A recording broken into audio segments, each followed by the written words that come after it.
What's good with the YouTube? You already know. Big Flacco with a convict's perspective, and I'm smashing, dashing, sliding on through with a little bit of energy. Please hit the like, subscribe, comment, do all those things to help support this channel, and hit that bell notification for future buyer content. As you can tell by the title and thumbnail, we're going to talk about an individual where Bubbles, right, got crossed up with fake rumors. You know what I'm saying? A lot of false information was put out there that a lot of individuals thought was legit, man. And it's real easy to get crossed up, right? I don't know what his standing is today, but I know he was in question for a while, man. So let's get to it. Let's get a little bit of information out there about who Bubbles is. Now, Sean Cameron Bubbles, aka the Hanford. Man, he's been in the mix for a minute, man. You know, even that when he was a North Daniel Soldado, right, or NR, right, he used to communicate with a lot of different facilities, and a lot of people used to channel through him as far back as in the 90s. Okay, he's been to Corcoran, been to the Bay, eventually got pulled as an NF member. And if I'm not mistaken, I think he may have been set up with Tibbs for a while. Now, in 2008, through the street liaison coordinator under Chuco, Bubbles was sent out to go to the streets to establish regiments in Kings County, Delano and Tulare County, right? While working with other regiments, okay? He was supposed to help establish other regiments in other areas of California because they had a lot of trust, the authorities over there in the Bay, right? Now, he was plugged in with a pipeline that was through a former MA member named Tigre from the Avenues, who plugged him in with some assets across the border that were very resourceful for the NF at that time. You know, like any time someone goes out there and starts to get the momentum going and establishing things in the streets, right? Everybody got indicted, right? He got indicted around 2010. And, you know, a lot of his co-defendants, right, who ended up doing federal time were actually recruited as C's by him, right? And they were all approved, you know. They were all acknowledged when they got to the feds. Now, bear in mind, when Bubbles hit the federal BOP, he was the first individual that caught a case on behalf of working with the state at that time. So he was kind of looked at from a distance, kind of frowned upon a little bit. There was a lot of C's that didn't like him. A lot of individuals, Northerners, North Daniels didn't like him. Very few did. But they said that he used to snivel and kind of cry a little bit and showed a lot of weakness in their eyes, you know, talking about how his lady left him for a black man and all kinds of stuff, personal stuff that maybe he shouldn't have put out there that was starting to be used against him secretly and people talking bad about him. Now, there's an incident, right, where they're playing football and one of the Carnales told the Northerner, hey, next time he gets the ball, stick this dude. Now, apparently, they said Bubbles was uncoordinated, kind of, lanky and ran funny, right? So next time he gets the ball, he ends up getting stuck hard, right? I guess Bubbles got mad and said, next time you do something like that, I'm going to have you whacked. Unbeknown to him, it was the Carnales that had told them to do this. Now, I think at this time he may have been in Arkansas, right? I know prior to the incident that happened, he was in Arkansas. I believe at that time, I think little Casper was there who he had recruited. And Powder, I believe Powder was on that yard for a minute too as well. Now, Bubbles started to press a little bit of issues or complain about certain things, like I said. And one of those was he was complaining about how they were allowing the Bulldogs to coexist in the feds, right? Because he had done time at Corcoran, you know, with the main line when it was cracking off between them and the Bulldogs. So there was a little bit of animosity and hate from Bubbles, you know, but pretty much even as a C, right? And this is unfortunate to say, the ones in the feds, they really didn't. A lot of the Northerners and North Daniel Soldados were not giving him the respect maybe that he deserved, regardless of where he aligned with in the past, you know?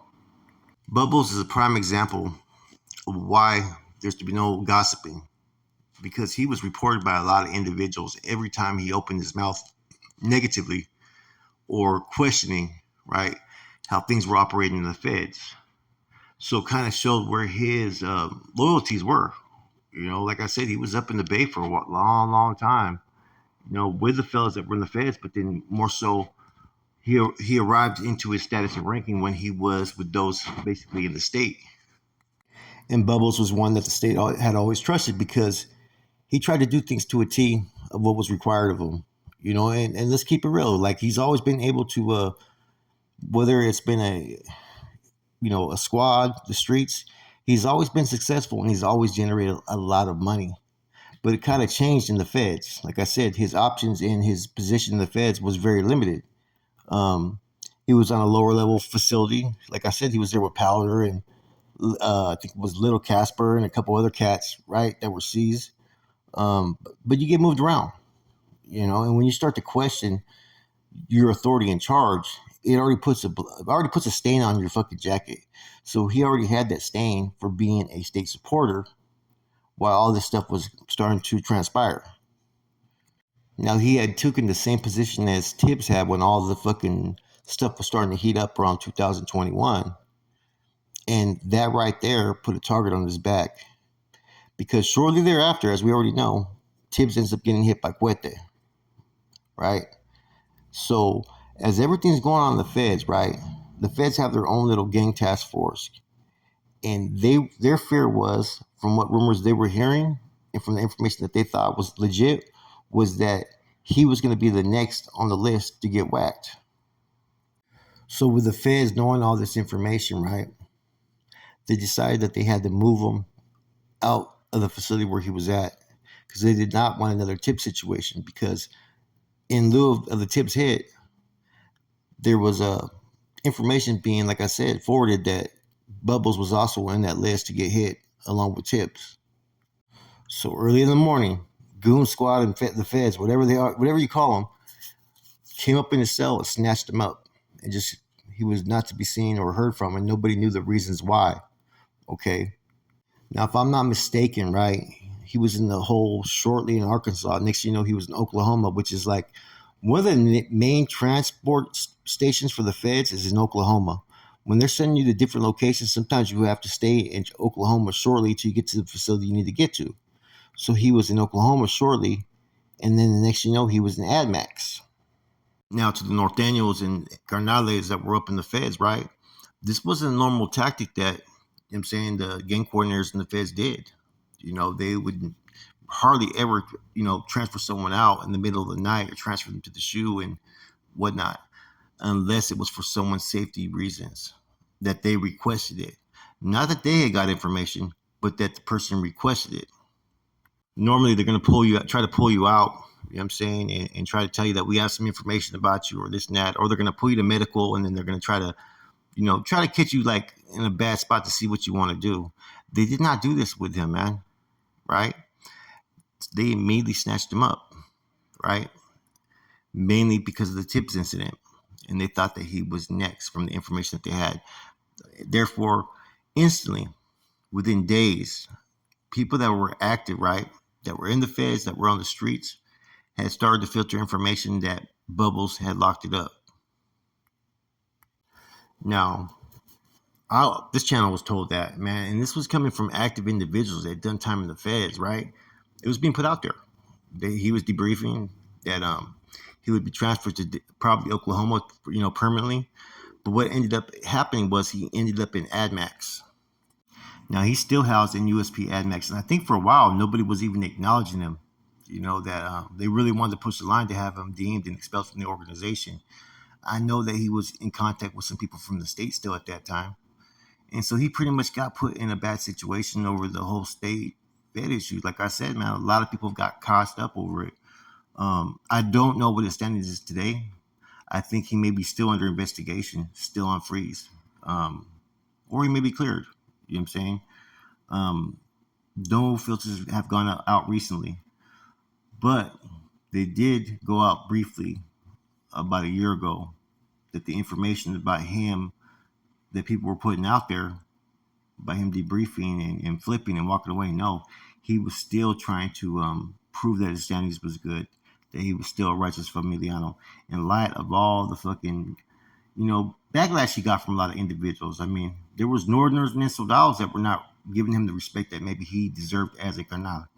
Many individuals would have just maybe walked away, maybe said, fuck these dudes, but he still has tried to push to get his status basically cleared. He doesn't parole till I think 2036, so he still got about 12 years left.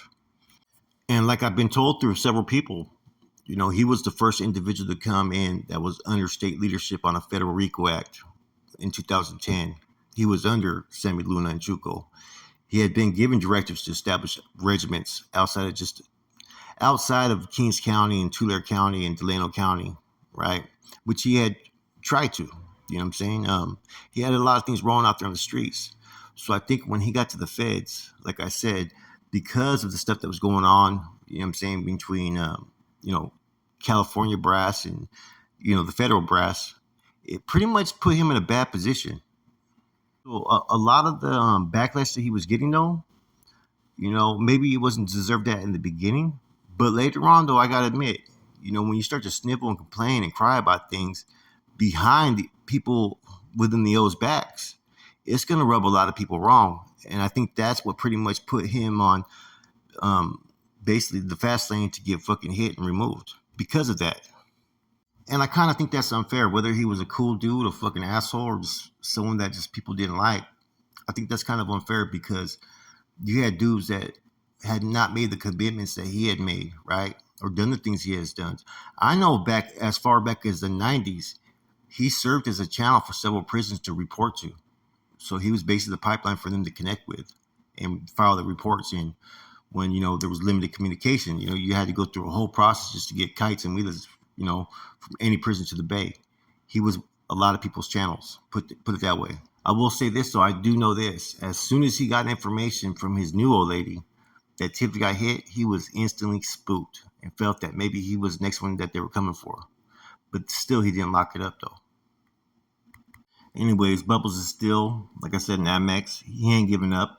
I mean, why? Why would he give up? He's doing basically, he's been down on this case, 13, 14 years now, maybe 13? And he still got another, 11 to go? 24 years of your life? I get why a lot of individuals don't want to walk away, especially when you put that much time in, but some do it maybe in the early years when they're first doing time. So they could be free of all the politics and all the bullshit. But here's a man, he's still trying to maintain his standings and status, I don't know the full extent if there's more information over some things that he was doing. Maybe he was speaking out a little bit too much, like I said, in regards to the state and feds. He felt that the state and feds needed to mend issues and pretty much was pretty much saying that they should be working hand in hand more and being more open to what the state has to say about how things are being ran, which I think right there pissed off a lot of the leadership in the feds, man. Let's just keep it 100. I mean, part of the reasons why they hit Tibbs was because he spoke out. You know what I mean? There was other reasons, right, as well. But like I said, certain individuals in power get real offended when people try to tell them what they should and shouldn't do. With that said, Flacco Convict's perspective, I'm gone.